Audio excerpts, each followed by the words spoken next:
बिहार की सियासत गरमाने लगी है और 2025 विधानसभा चुनाव को लेकर पूरे राज्य में हलचल तेज हो चुकी है। जनता की नजर इस बार किस पर टिकेगी? क्या नीतीश कुमार और एनडीए गठबंधन अपनी पकड़ बचा पाएंगे या फिर तेजस्वी यादव और इंडिया गठबंधन सत्ता की बाजी पलट देंगे? वहीं प्रशांत किशोर की नई राजनीति क्या जनता को नया विकल्प दे पाएगी? यही वो सवाल हैं जो इस चुनावी मौसम को और ज्यादा रोचक बना रहे हैं। बेरोजगारी, पलायन, शिक्षा और महंगाई जैसे मुद्दों पर जनता की आवाज बुलंद हो रही है और हर दल अपने अपने वादों और यात्राओं के जरिए वोटरों को रिझाने में लगा है। दोस्तों, आप देख रहे हैं हिंदी न्यूज, जहां आपको मिलती है सबसे तेज, सबसे सटीक और निष्पक्ष रिपोर्टिंग। अगर आप भी जानना चाहते हैं कि इस बार बिहार में किसकी सरकार बनेगी और अगला मुख्यमंत्री कौन होगा, तो हमारे साथ जुड़े रहिए। तो ये थी हमारी आज की रिपोर्ट। अगर आपको हमारा विश्लेषण पसंद आया हो तो वीडियो को लाइक और शेयर जरूर कीजिए और सबसे जरूरी, हमारे चैनल हिंदी न्यूज को सब्सक्राइब करना बिल्कुल मत भूलिए, क्योंकि यहां मिलेंगी आपको बिहार की हर चुनावी हलचल की सबसे ताजा और भरोसेमंद खबरें। आपके क्लिक से हमारा हौसला बढ़ता है और हमारा चैनल तेजी से आगे बढ़ता है। जुड़े रहिए हिंदी न्यूज के साथ और बनाइए इसे बिहार की सबसे बड़ी न्यूज फैमिली। बिहार की राजनीति एक बार फिर गरमाने लगी है। 2025 के विधानसभा चुनाव अब दूर नहीं है और सियासत के हर मोर्चे पर नई नई चालें चली जा रही हैं। सत्ता में मौजूद एनडीए गठबंधन, जिसमें जेडीयू के मुख्यमंत्री नीतीश कुमार, बीजेपी चिराग पासवान और जीतन राम मांझी शामिल हैं, अपनी पकड़ को मजबूत करने की कोशिश में जुटा है। वहीं दूसरी ओर इंडिया गठबंधन, लालू प्रसाद यादव की आरजेडी, कांग्रेस और वामपंथी दल जनता के भरोसे को अपने पक्ष में करने की कोशिश कर रहे हैं। इसी बीच प्रशांत किशोर की जन स्वराज पार्टी भी तेजी से उभर रही है, जो गांव-गांव जाकर नई राजनीति का दावा कर रही है। राज्य का मौजूदा माहौल बदला हुआ है। बेरोजगारी, शिक्षा, पलायन, स्वास्थ्य, महंगाई और भ्रष्टाचार जैसे मुद्दों पर जनता की आवाज बुलंद हो रही है। विपक्ष बड़े आंदोलनों के जरिए अपनी पकड़ मजबूत करना चाहता है। तेजस्वी यादव और राहुल गांधी मिलकर वोटर अधिकार यात्रा निकाल रहे हैं, जिससे युवाओं और किसानों को जोड़ने का प्रयास किया जा रहा है। ऐसे में बड़ा सवाल यह है कि क्या नीतीश कुमार और एनडीए एक बार फिर सत्ता बचा पाएंगे या तेजस्वी यादव की लोकप्रियता और राहुल गांधी की सक्रियता सत्ता परिवर्तन का रास्ता खोल पाएगी? वहीं क्या प्रशांत किशोर की जन स्वराज पार्टी जनता को नया विकल्प देकर बिहार की राजनीति का चेहरा बदल पाएगी? ये देखना दिलचस्प होगा। ताजा ओपिनियन पोल इसी सियासी समीकरण पर रोशनी डालता है। अगर आज बिहार में चुनाव होते हैं तो किसकी सरकार बनेगी और अगला मुख्यमंत्री कौन होगा, यही सबसे बड़ा सवाल है।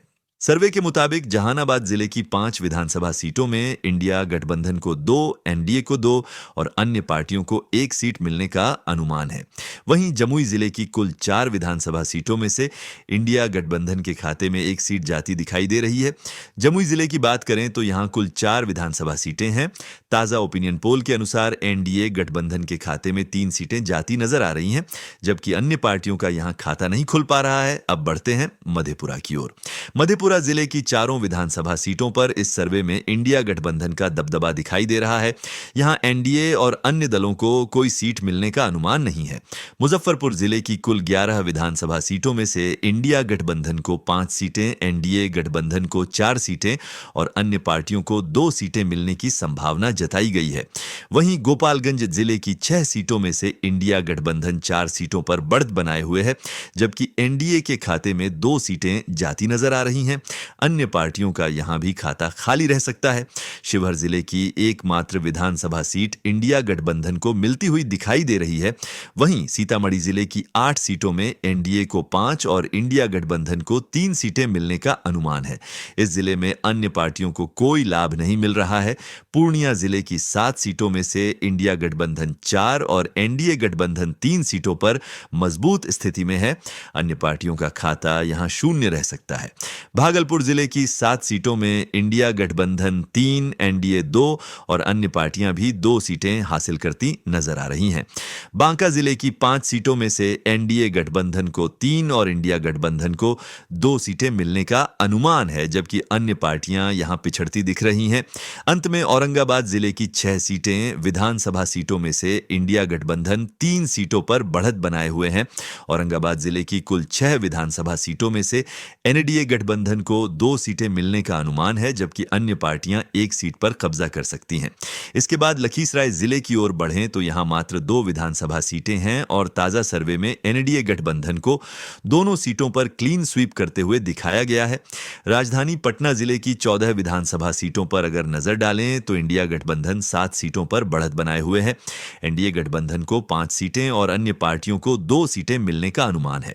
खगड़िया जिले की 4 सीटों में इंडिया गठबंधन और एनडीए गठबंधन दोनों को 2-2 सीटें मिल सकती हैं, जबकि अन्य पार्टियों का खाता यहां भी खाली रह सकता है। बक्सर जिले की 4 सीटों में से एनडीए गठबंधन को 3 और इंडिया गठबंधन को 1 सीट मिलने का अनुमान है। अन्य पार्टियों को यहां से कोई सीट मिलने की संभावना नहीं है। वहीं गया जिले की 10 विधानसभा सीटों में इंडिया गठबंधन 5, एनडीए 4 और अन्य पार्टियां 1 सीट पर कब्जा करती नजर आ रही हैं। बेगूसराय जिले की 7 सीटों में एनडीए गठबंधन को 4 और इंडिया गठबंधन को 3 सीटें मिलने का अनुमान है। अन्य दल यहां पिछड़ते हुए दिख रहे हैं। सहरसा जिले की 7 सीटों में इंडिया गठबंधन 5 सीटों पर बढ़त बनाए हुए है, जबकि एनडीए गठबंधन 2 सीटें हासिल कर सकता है। अन्य पार्टियों का खाता यहां भी नहीं खुल पा रहा है। रोहतास जिले की 7 सीटों में इंडिया गठबंधन और एनडीए गठबंधन को 3-3 सीटें मिल सकती हैं, जबकि अन्य पार्टियां 1 सीट पर कब्जा कर सकती हैं। भोजपुर जिले की 7 विधानसभा सीटों में एनडीए गठबंधन 5 सीटों पर मजबूत स्थिति में है और इंडिया गठबंधन 2 सीटों पर काबिज हो सकता है। अन्य पार्टियां यहां पिछड़ती नजर आ रही हैं। अंत में समस्तीपुर जिले की बात करें तो यहां की कुल 10 सीटों में एनडीए गठबंधन को 5, इंडिया गठबंधन को 4 और अन्य पार्टियों को 1 सीट मिलने का अनुमान है। शेखपुरा जिले की 2 विधानसभा सीटों में से एनडीए गठबंधन को 1 सीट मिल सकती है, जबकि अन्य पार्टियों को भी 1 सीट मिलने का अनुमान है। इंडिया गठबंधन का यहां खाता खाली रह सकता है। वहीं अरवल जिले की 2 विधानसभा सीटों पर ताजा सर्वे के अनुसार इंडिया गठबंधन को दोनों सीटें जाती नजर आ रही हैं और अन्य दलों का खाता यहां खाली है। सारण जिले की 10 विधानसभा सीटों में से एनडीए गठबंधन 6 सीटों पर बढ़त बनाए हुए है, जबकि इंडिया गठबंधन को 4 सीटें मिलने का अनुमान है। अन्य दल यहां पिछड़ते दिख रहे हैं। सुपौल जिले की 5 सीटों में एनडीए और इंडिया गठबंधन को 2-2 सीटें मिल सकती हैं, जबकि अन्य पार्टियों को 1 सीट मिलने की संभावना जताई गई है। किशनगंज जिले की 4 विधानसभा सीटों में इंडिया गठबंधन को 2 सीटें, जबकि अन्य पार्टियों को भी 2 सीटें मिलने का अनुमान है।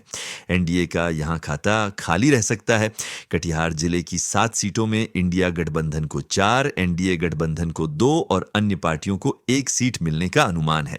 अब तक बिहार की कुल 166 विधानसभा सीटों पर ताजा सर्वे के नतीजे सामने आए हैं।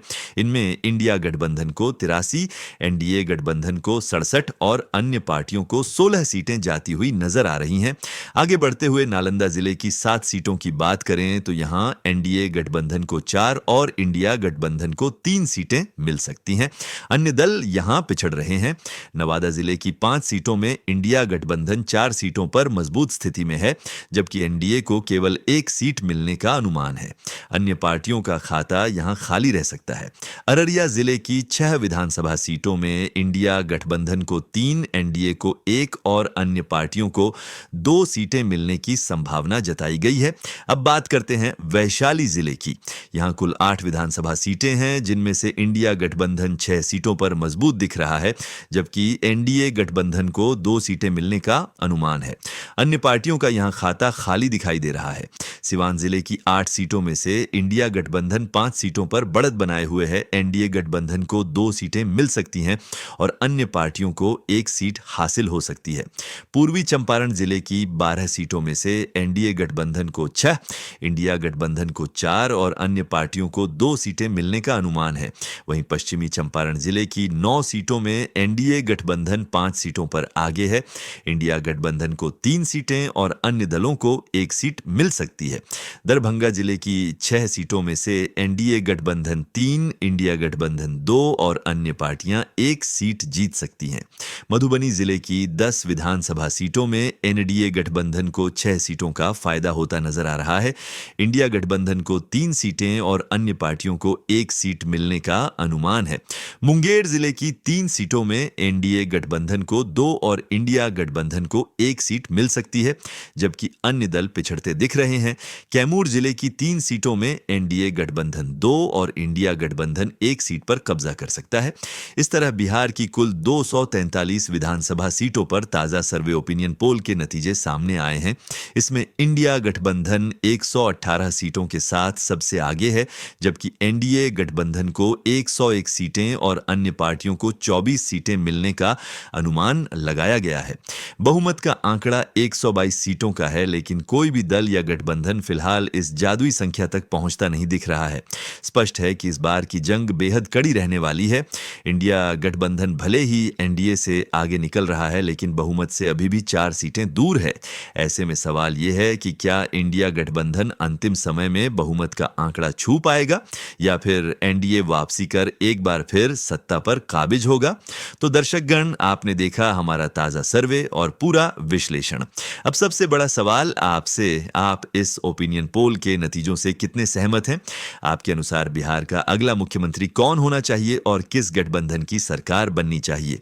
आपकी राय हमारे लिए बेहद महत्वपूर्ण है, इसीलिए कमेंट सेक्शन में अपनी कीमती राय जरूर साझा करें। ये थी हमारी आज की खास रिपोर्ट सिर्फ और सिर्फ हिंदी न्यूज पर। अगर आपको हमारा यह चुनावी विश्लेषण पसंद आया हो तो वीडियो को लाइक और शेयर जरूर करें, ताकि यह खबर ज्यादा से ज्यादा लोगों तक पहुंचे। और सबसे जरूरी बात, अगर आपने अभी तक हमारे चैनल को सब्सक्राइब नहीं किया है तो तुरंत कर लीजिए, क्योंकि हिंदी न्यूज पर आपको मिलती है हर बड़ी खबर सबसे पहले और सबसे भरोसेमंद तरीके से। याद रखिए, आपका एक सब्सक्रिप्शन हमें और मजबूत बनाता है और हमारी मेहनत को और ताकत देता है। तो जुड़िए हमारे साथ और बनाइए हिंदी न्यूज को बिहार और देश का सबसे बड़ा न्यूज प्लेटफॉर्म।